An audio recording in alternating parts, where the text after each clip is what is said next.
Imagine this, a serene day at San Francisco's Botanical Garden. Families enjoying the sun, children laughing in the grass, and then chaos.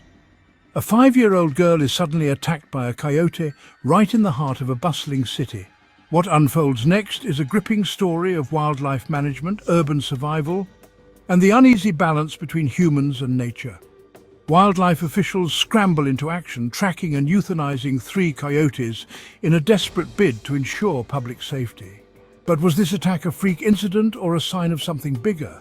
A growing tension between wild predators and city life. Today, we're taking you deep into the heart of this story to uncover the truth. Are we prepared for these encounters, or are we crossing paths with the untamed world more often than we realize? Buckle up, because this is a story you won't soon forget. Welcome back to Savage Tales, Animal Encounters, the channel where we bring you closer to the untamed world with stories that are shocking, unbelievable, and often a little too close for comfort. This is where humanity meets the raw power of nature. And today's episode is a prime example of that collision. We're diving into a chilling incident from San Francisco's Golden Gate Park, where a young girl's encounter with a coyote shook an entire community. But this isn't just a one-off event. Across cities and suburbs, wildlife is adapting to urban life, creating moments of awe and sometimes fear for those of us living in these spaces. We'll break down the attack, the wildlife response, and what you need to know about protecting yourself and your family from encounters like this. You're in for a wild ride, so settle in, because we've got a lot to unpack. But before we dive into the full story, I've got a quick favor to ask. If you're someone who's fascinated by the wild side of life, whether it's jaw-dropping stories like this one, or incredible encounters that make you rethink everything you thought you knew about animals, then you're in the right place. Go ahead and smash that like button to show your support. It helps us out more than you know. Have you ever had your own close encounter with wildlife? Share your story in the comments section. We'd love to feature some of your experiences in future episodes. And if you haven't already, hit that subscribe button and join our growing community of animal lovers, thrill seekers, and adventurers. Don't stop there. Ring that notification bell so you'll never miss a moment of the action. We're here to bring you the untamed, the extraordinary, and the unforgettable. But we can't do it without you. Every like, comment, and share helps us spread these stories far and wide. Let's work together to grow this incredible community, because every click, every interaction, and every story shared brings us one step closer to understanding the savage beauty of the natural world. Now, let's get into it and uncover the savage side of nature, one encounter at a time, because behind every clash of man and beast there's a story waiting to be told. It was a typical summer day at the San Francisco Botanical Garden, a serene and lush oasis nestled within the bustling city. Known for its sprawling greenery, vibrant flowers, and tranquil walking paths, the garden attracts thousands of visitors each year, families, tourists, and locals looking for a peaceful escape from the urban chaos. Among the visitors that day was a group of children attending a supervised camp, enjoying the outdoor activities and exploring the wonders of nature. The air was alive with the sounds of laughter and excitement as camp counselors led the children through educational games and nature-based lessons. The group moved between grassy meadows and shaded groves, learning about native plants and wildlife, completely unaware of the tension quietly building in the background. Unbeknownst to most visitors, the garden had become home to several coyotes. Although coyotes are often reclusive and avoid human interaction, these particular individuals had grown accustomed to the bustling environment. Wildlife warning signs had been posted around the garden, cautioning visitors about the potential presence of coyotes, especially during pupping season, a time when these animals are more protective and territorial. Despite the warnings, the coyotes were not a common sight for many guests, and their elusive nature contributed to a false sense of security. For weeks, staff had noted signs of their activity: tracks in the dirt, faint howls at dusk, and occasional sightings near the edges of the park. However, the animals had largely kept their distance, blending into the underbrush and avoiding the busy central areas of the garden. That morning, however, something was different. A pair of coyotes had been spotted lingering unusually close to the children's camp area. They moved cautiously but deliberately, their sharp eyes scanning the surroundings. The behavior didn't go unnoticed. Some staff members observed the coyotes pacing near the edge of the meadow where the children were playing. The counselors, well trained and aware of the precautions, maintained a watchful eye on the situation. They ensured the children stayed in a group and avoided drawing attention to the coyotes. Yet, as the day progressed, the animals' behavior became more concerning. One coyote in particular seemed uncharacteristically bold, venturing closer than the staff had ever seen before.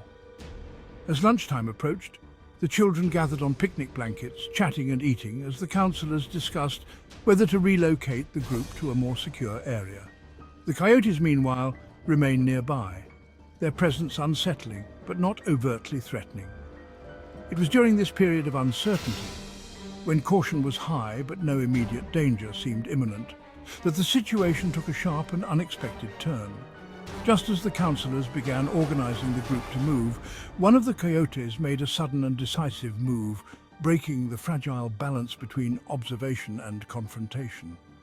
In the blink of an eye, the tranquility of the day gave way to chaos.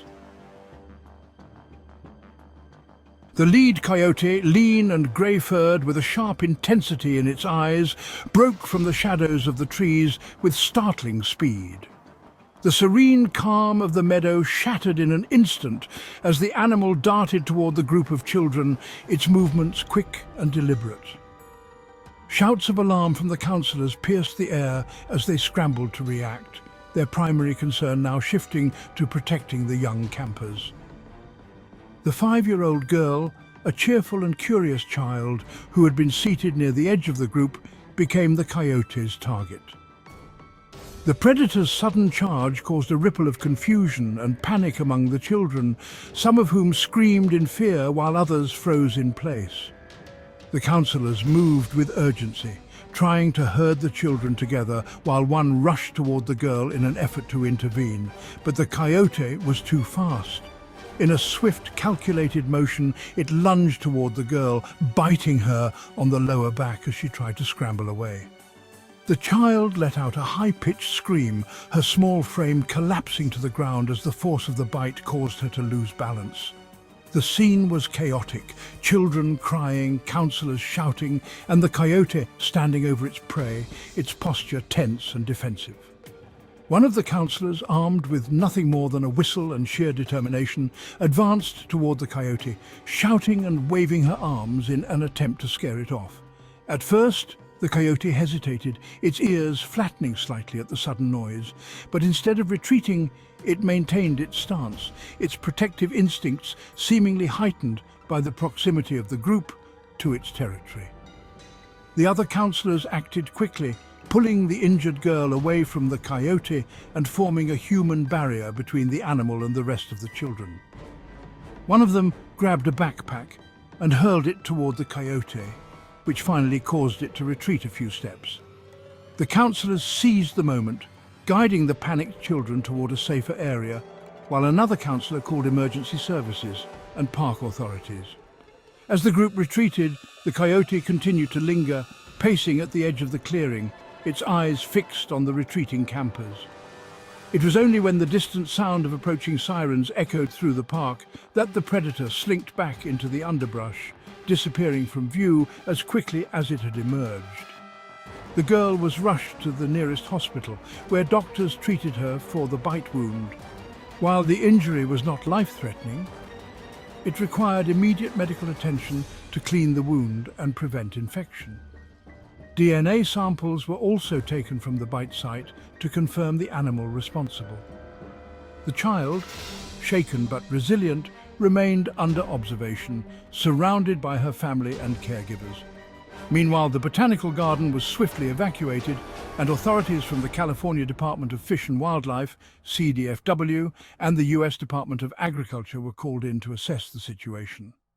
Park officials temporarily closed the garden to the public, posting notices at all entrances and coordinating with law enforcement to ensure no further incidents occurred.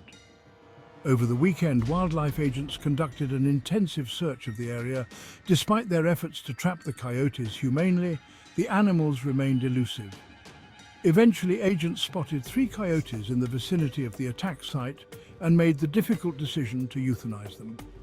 DNA analysis later confirmed that one of the coyotes was responsible for biting the girl. The incident sent shockwaves through the community. Many questioned how such an attack could happen in a public space, raising concerns about the growing presence of wildlife in urban areas. Officials reiterated the importance of understanding animal behavior, especially during sensitive periods like pupping season, and urged visitors to respect wildlife boundaries and heed warning signs. In the days that followed, the Botanical Garden reopened, but the lingering unease was palpable among visitors. Families with young children were especially cautious, and park officials emphasized ongoing efforts to monitor and manage wildlife activity. For the girl and her family, the incident became a life-altering event, a stark reminder of the unpredictability of nature. The story also ignited broader discussions about urban coexistence with wildlife, safety protocols, and the need for increased education about how to navigate these encounters responsibly. While the attack had a harrowing outcome, it also underscored a fundamental truth. The line between human spaces and the wild is thinner than we often realize, and navigating that intersection requires both caution and respect. And that's the chilling story of a peaceful day turned into a harrowing encounter between humans and wildlife. It's a stark reminder that as we expand into nature, nature adapts to live alongside us, sometimes in ways we least expect. Stories like these aren't just about fear, they're about awareness, respect, and learning how to coexist safely in this shared world of ours. If you found this story captivating or learned something new today, don't forget to smash that like button. It's a small click for you, but a huge help for us in growing this community. Have you ever had your own close encounter with wildlife? Maybe a startling moment on a hike or a neighborhood sighting? Share your story in the comments section below. We love hearing your experiences, and who knows, your tale could inspire one of our future videos.